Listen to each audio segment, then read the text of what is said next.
So I'm just going to be straightforward with the questions. I'm going to ask this of each of our faculty, our distinguished faculty.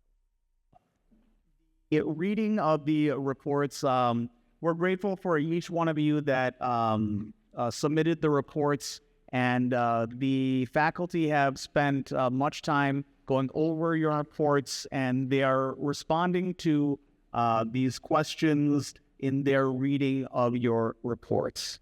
The first question is, as you have reflected on the reports from the churches in the TICI learning journey, what is one area that has been particularly meaningful or encouraging to you? Last verse, Dr. Peter Lee.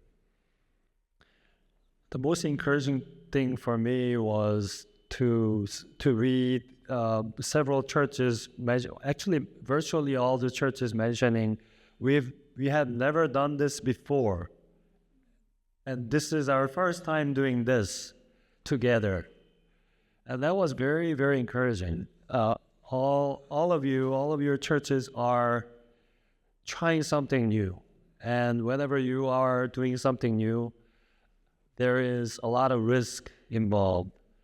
A lot of intentionality and purpose involved, a lot of efforts, a lot of thoughtfulness is going into all the planning of new ministries, new programs, new attempts to bring these diverse peoples in your own congregations together. So, yeah, I want to commend you for making these tremendous efforts to start something new. Same question for Dr. Tienou. Same question. I thought you were going to ask me a different question. So asking the same question, the risk is for repetition that to happen. So I will try my best not to repeat what my colleague just said, but at the same time, I think it's important for you to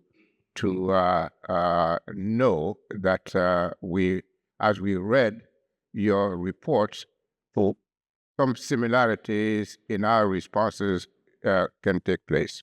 And the similarity that I think is the number of times that intentionality was mentioned in your reports. Mm-hmm. I think that's important. If there is a lesson here, maybe I should reserve that for tomorrow. If there's a lesson, if there's a lesson here or a takeaway, it is that intentionality cannot and should not be a one-time only thing. It should continue to be intentional. So that's what I think encourages me. It has encouraged me in the reading of your reports. The other thing that encouraged me is all of your reports have also indicated that you've learned from other congregations. So that there has been learning from other congregations. And in that sense, what we were hoping to see has happened. It's a learning journey. It's learning together. These are the two things that I want to say.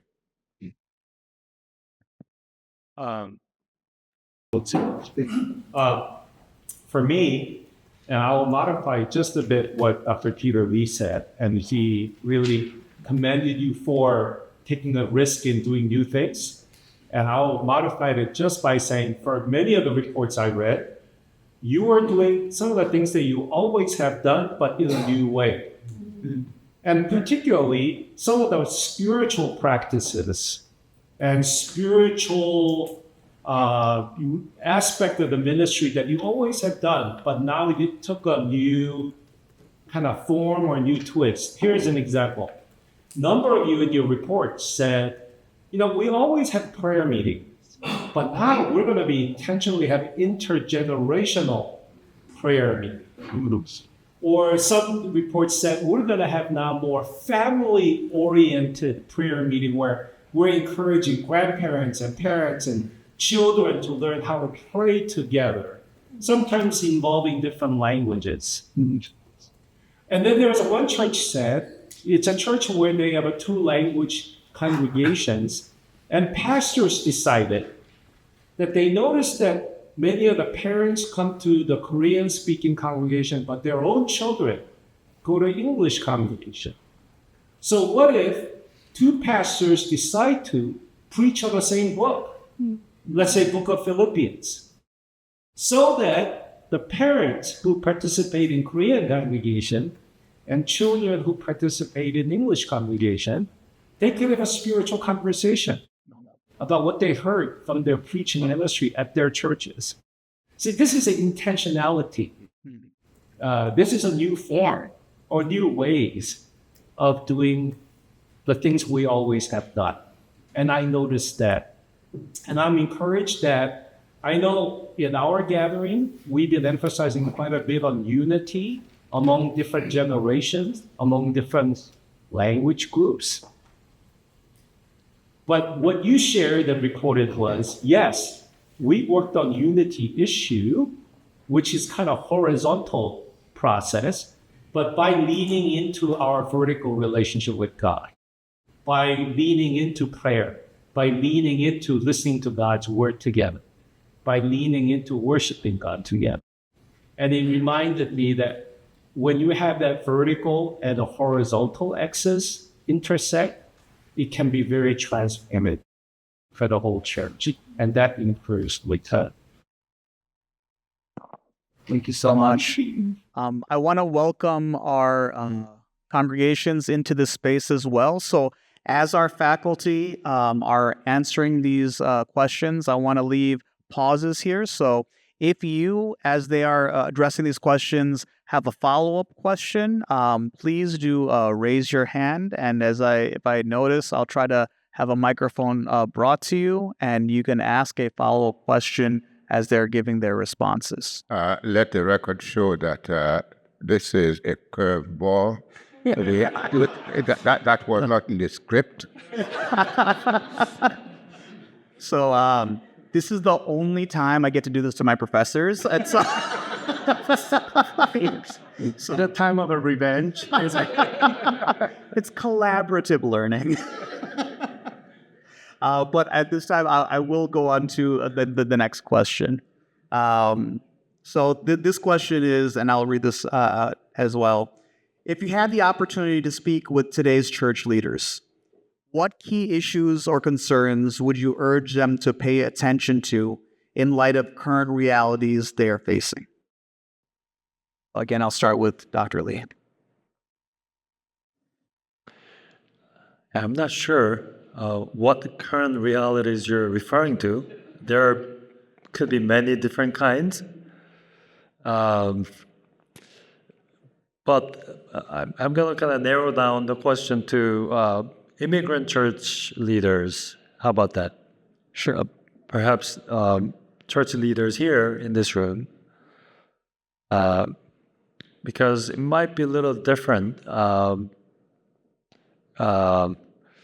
depending on the kind of church you're serving at, the kind of environment you're in. But I think for most immigrant churches, I'm generalizing, we are facing similar challenges. So rather than telling you to pay attention to this or that, I'm just going to say something very general. After having read your church reports, one thought I had is you gave a lot of detailed information about what you're currently doing and trying to do, which is wonderful. When you signed up to be part of TICI 2 years ago, maybe, just maybe, some of you thought, 2 years of TICI will solve all our problems. Maybe, maybe not. But I'm pretty certain by now you know that you haven't solved all your problems. As a matter of fact, you probably discovered that you have a lot more problems to solve than you originally thought. And some of you may be feeling this is not a 2-year deal. This is more like 20-year 30 or maybe lifetime deal we're talking about, you might feel a little overwhelmed or even dejected, discouraged. Oh, this is never gonna, when are we gonna get to that spot, that place where we can say we've arrived, right? So if some of you are thinking in this way, this is what I want to say. Let's still think long term, but act short term. Act now, and look for things that you can do right now. Don't worry too much about this big dream you have 20 years, 30 years down the road. So think long term, act short term, but also think big, but act small. And I noticed that you are actually indeed doing that. You are doing that right as you were walking through this journey together. You're taking small steps to bring these different language generational groups together within your church. You're bringing leaders together. You're having these meetings, prayer meetings, worship times, different outreaches together. These are significant and yet small enough steps that you can do right now. And I think when all these little steps combine together over a long time, I think at that point when you look back, you will be able to, first of all, give all glory and honor and praise to God and say, this is unbelievable that we've come this far. What a journey we've been on.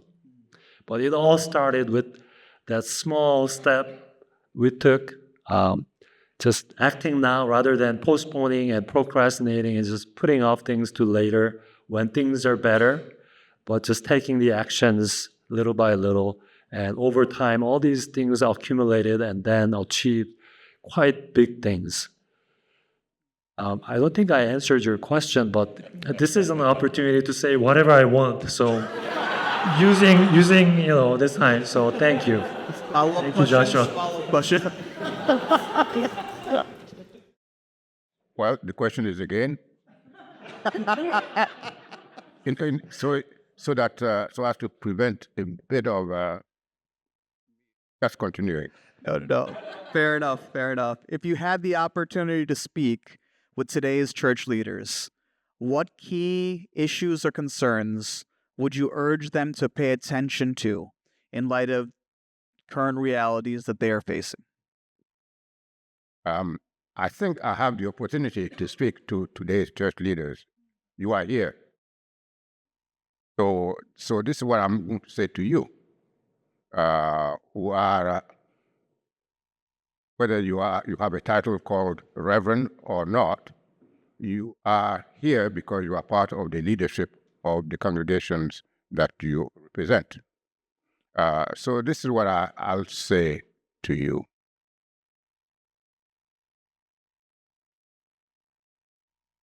Thinking back of my first day on the job as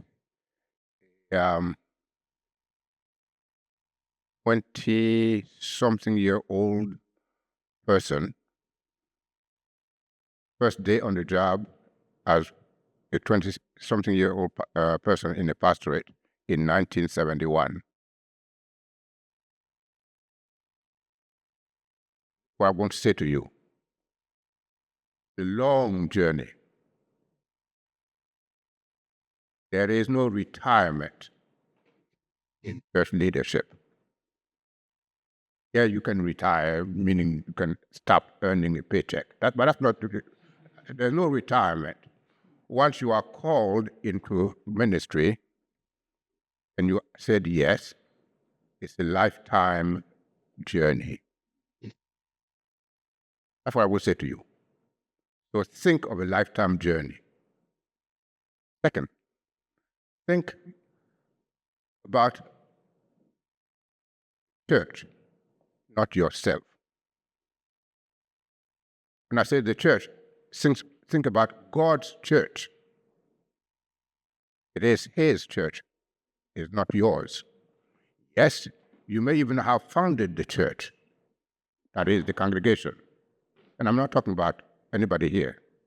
They say that I founded 2 or 3 organizations in my lifetime, but it does not really matter. What really matters is don't take ownership. Let God always have the ownership. That's what I would say to you. And thirdly, last, since you are here in a strange land, that's what the immigrant experience is. Think theologically about the immigrant experience. Think about that. I plead with you, at least weekly, if not daily, especially in current circumstances, and I'll say more about that tomorrow. Think theologically about the immigrant experience as a leader of your church, and lead them in such a way that they know that this world is not the final destiny. We are passing through. To the extent that we do God's work, we will be satisfied with Him. To the extent that we don't, then something will not go right for our children, our grandchildren, and others. I say 3 and last, no, let me add 4. As you think theologically about the immigrant experience, think about others. Don't remember that they also were immigrants at one time, and treat them the way you would want to be treated. Dignity, with respect, even when you disagree with them. So I'll stop here. I'm sure Dr. Tienou will unpack a lot of these tomorrow morning. Sure. Now, for me, as I read your reports, one of the things that I saw evidence of was that how each team in each church try to better understand your own church's context and work together in finding ways to go forward. I think the very first time we met at ODPC, I think I explained to you the reason why we invited you to ODPC to hear their story. And then the reason why every time we meet, we invite Pastors Paul and John to come and tell their story is not so much because we want you to look at that as the model. So if we copy exactly what ODPC does, everywhere healthy immigrant church will flourish. No, in fact, we are very careful in using the term case study. We're inviting you to enter into the story of this church that's been on this journey for 25 years and see what we can learn from their mistakes, what we can learn from what they've done well. And then we take those principles to our own context, your own church context, and try to find ways to go forward, having learned from ODPC as well as from other peer churches. The hard work is with the help of God, you are now learning to go forward in your own context.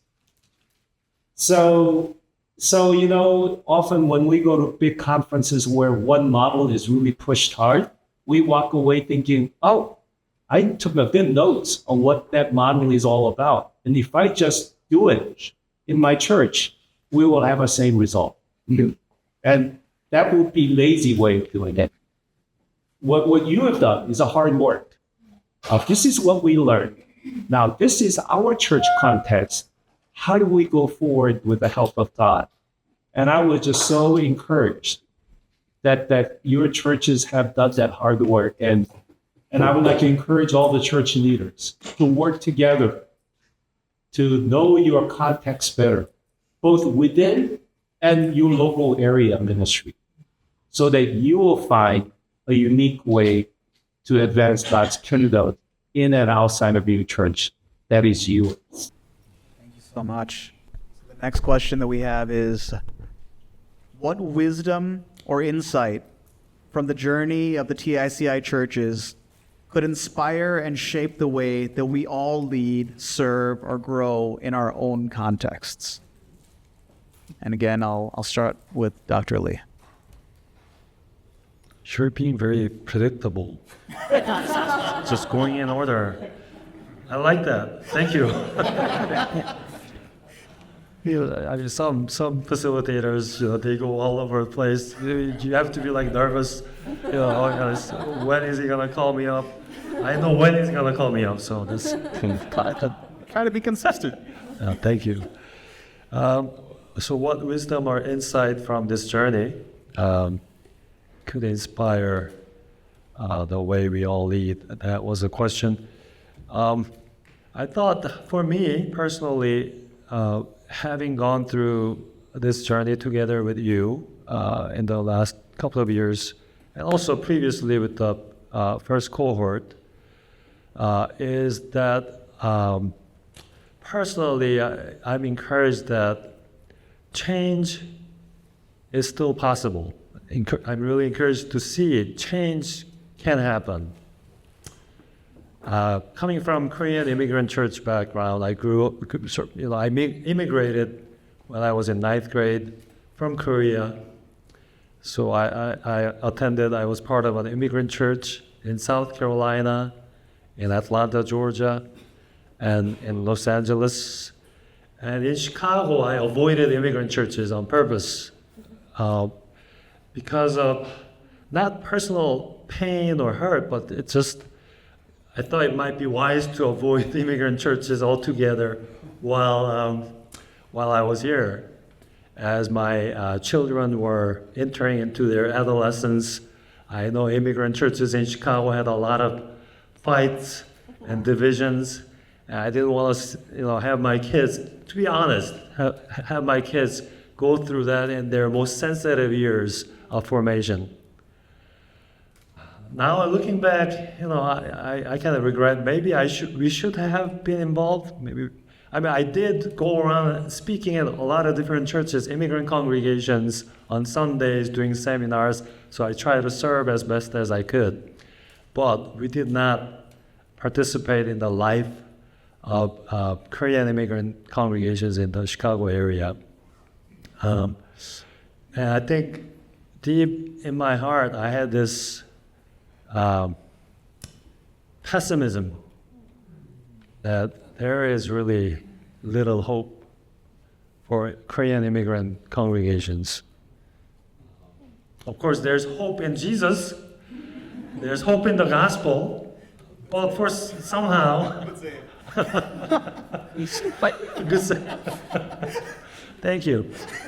Somehow, in some of the churches that I've experienced and I've seen, and being a pastor, knowing all these inside stories, just, my heart grew very pessimistic and not optimistic, not very hopeful. But being part of your journey in the last few years have been challenging that notion in my heart. That there are things to be hopeful.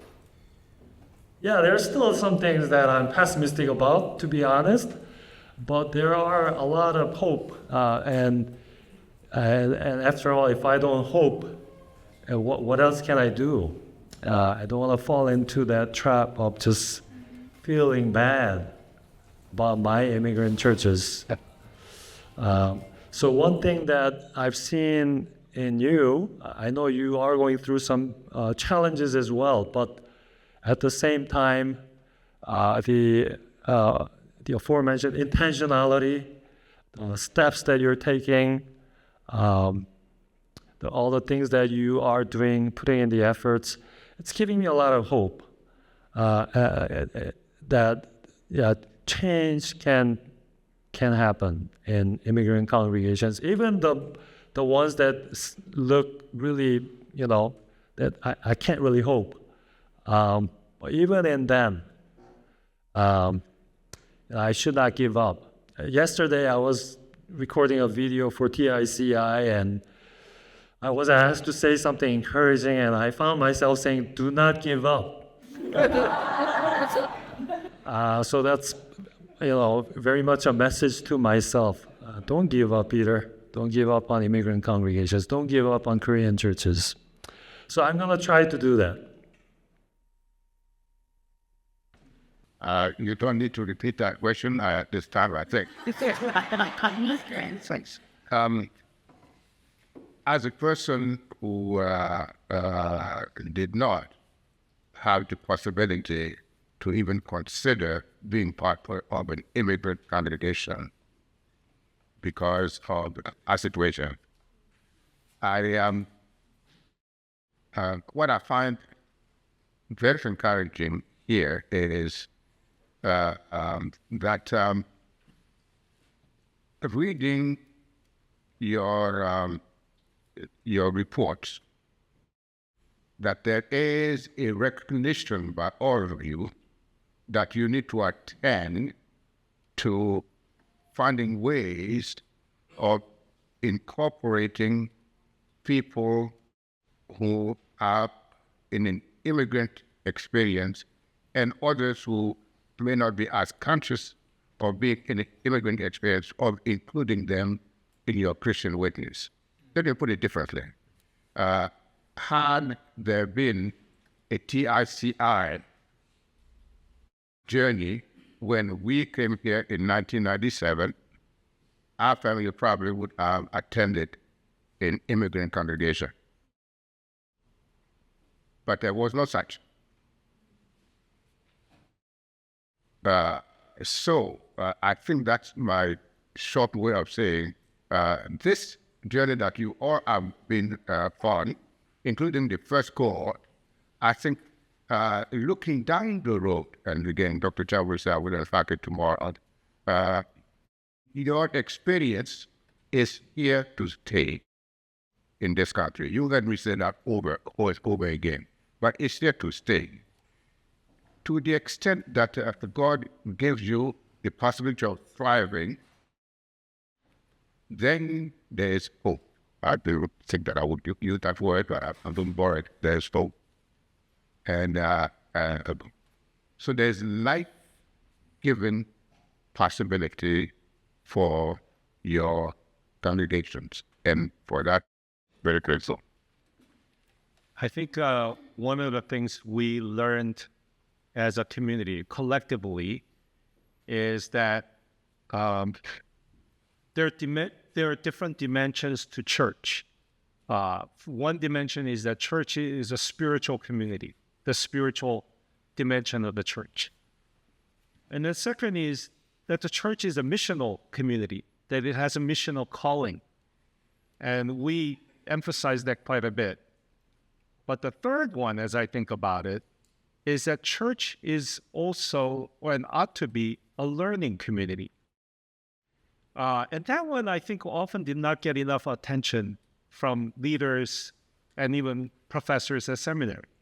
We have a lot of books written about church as a spiritual community and how to grow as a spiritual community, church as a missional community and how to do evangelism and missions. But church as a learning community, for some of us, is a new concept. And here, when I say learning community, not just for individual growth of members, but as a corporate church, how do we grow together and change? That has been, I think, a new experience for many of us. And in the last 2 years, that's what you've been on. You've been learning together as a team, and then you share your insights with a broader church and learning how to do intergenerational partnership better, how to do mission better, how to overcome challenges better. That's a learning community practice.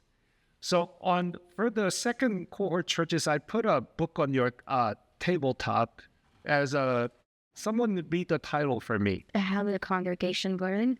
How your congregation learns. That book is a helpful book in in sharing insights about how church as a learning community grows. And I wish I had known when I was starting my ministry 30 years ago about this concept of church needs to continually learn together, grow together, change together with the help of God so that we can become more flourishing congregation. I think that's insight that I would like to share with all of us, since that's what we have already experienced together. So to keep Dr. Lee on his toes, I'm going to ask each of the faculty up here in any particular order. Is there anything that you would like to address that we have not asked yet at this time, and in any particular order?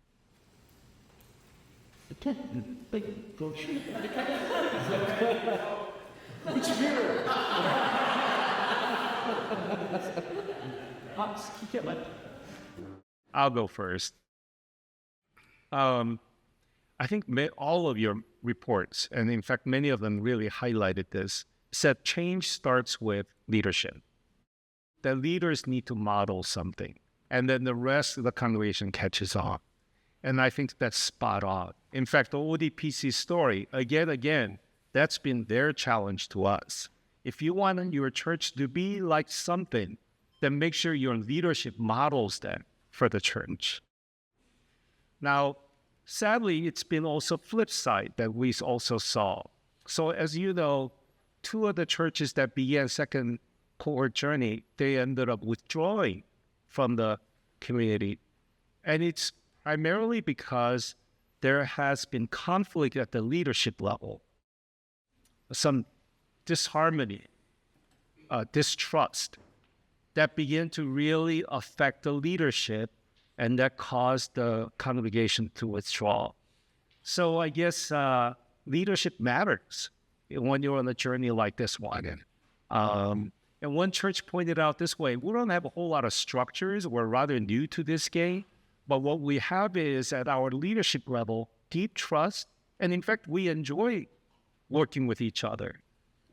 And so for that church, it has been a very organic thing to build the new things, because they happen to be in a season where the leaders are on the same page about a lot of things.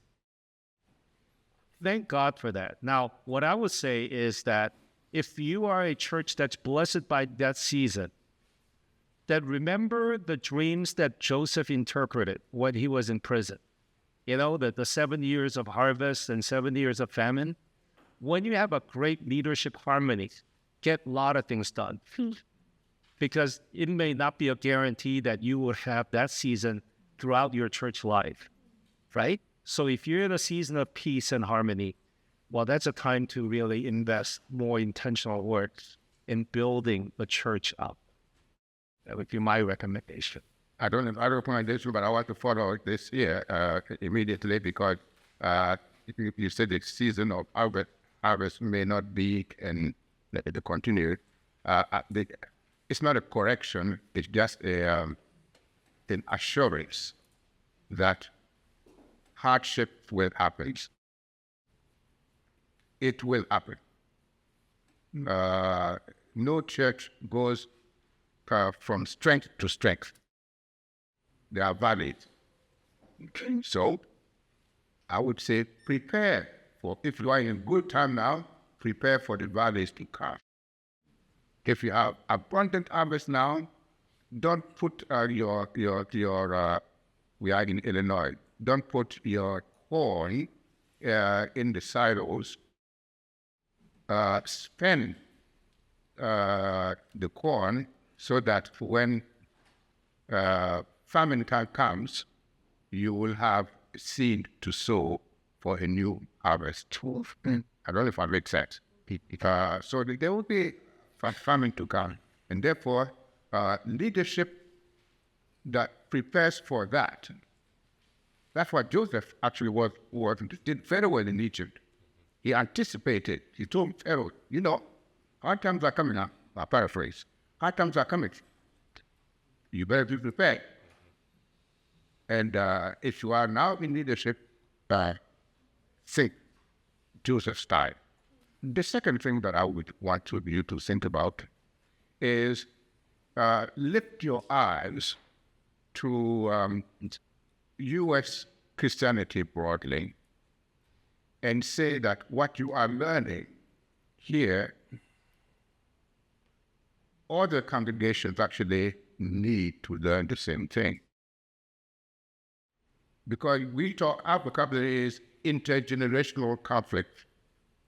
Why do you think, I'll say it plainly, why do you think white churches have contemporary service and traditional services? Why? Intergenerational. That's it. And they think they're solving it by having contemporary and traditional. So the vocabulary may change, but church life is made of that. I think that's important for you to note. And so you're not in a strange land in that sense. This is church life. But God is building his church, and he wants all people in his church to thrive. All people in the church can thrive. My turn? Yeah.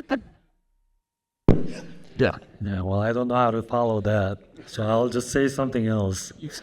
Yeah, absolutely, say something else.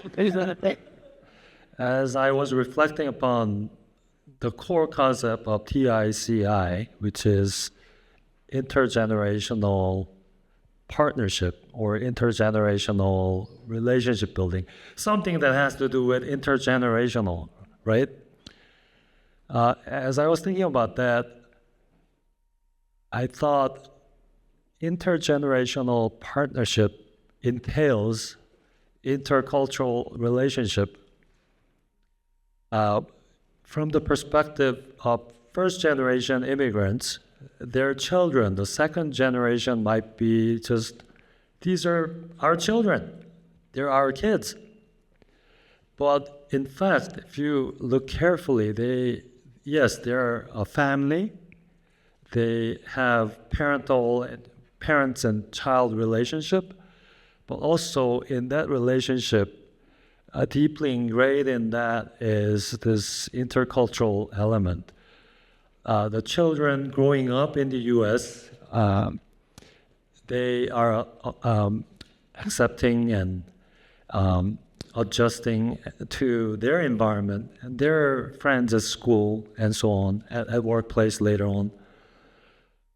Even the parents are actually going through changes. They are not the same anymore just by being in this different country. So your church is not a church in Kerala, India. Your church is not a church in Shanghai, China, or Beijing, or Seoul, or Busan, or somewhere in Nigeria, and so on. I think you have to realize the fact that your church is an intercultural church, inside and out. All relationships you have in and outside and around your church are intercultural in nature, and as you are building relationships, doing church together, relating to the local communities and your neighbors, you are impacting them, but you are also yourselves going through a change. So I think part of this intergenerational journey is kind of coming together, right? By you adapting and changing, but the other party is also adapting and changing, and meeting somewhere in the middle ground, and in the process you're building something entirely new. And the truth is that newness that you're creating in your congregations is very attractive. And it attracts people, not just to you, but to the Lord that you're serving, to the gospel that you're preaching. And we see that play out in the 20-year journey of ODPC. Pastor Paul and Pastor John have been sharing it with us throughout this journey, how they became this very attractive community where people come and see and then they go, there's something different about you guys. You guys, whenever I come here, I feel respected. There's something here that I don't experience over there, out there, in other places. I think that's a significant learning for me personally, but also I'm sure I suspect that you're also sensing that changes are happening, but it's not just them changing and adapting to us or me, but I'm changing, I'm moving toward them, they're moving toward me, and we're kind of going somewhere together, creating something new. And my hope and prayer is that as you do that, you will be faithful witnesses to Christ where you are, where your congregation is and will be in the future. So much.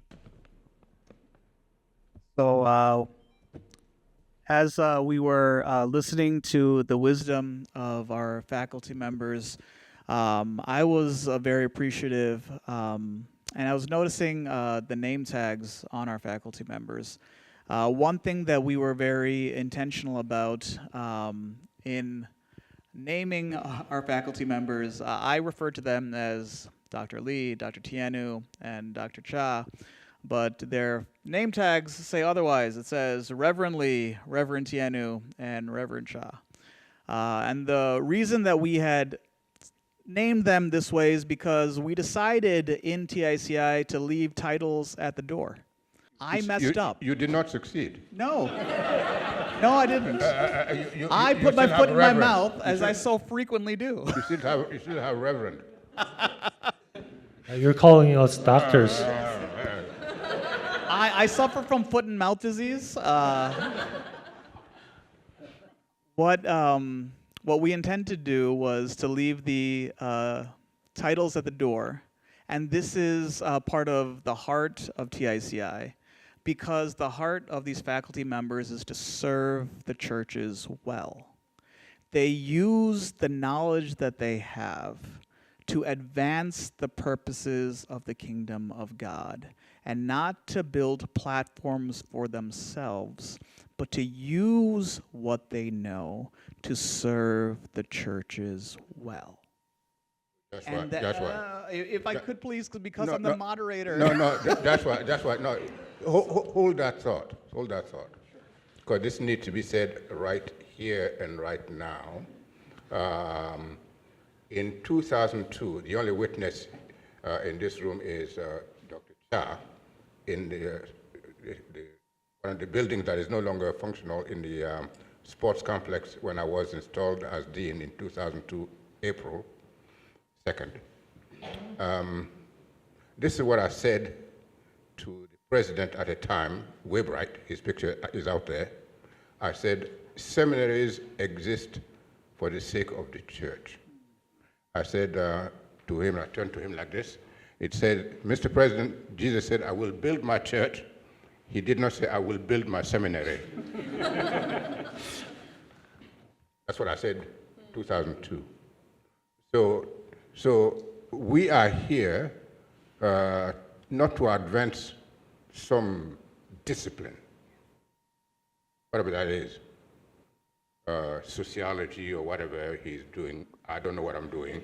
I don't know what he's doing. They call it intercultural studies. That's not what we advance. Those disciplines are for the service that you all are part of, building God's church. So continue. I say that to say these gentlemen are all ordained ministers. And they are all scholars and theologians. But their heart, you saw on this stage, is to serve as pastors. They are all shepherding. All. They're shepherding. They're shepherding each one of us in this room. And so my request is, can we show our appreciation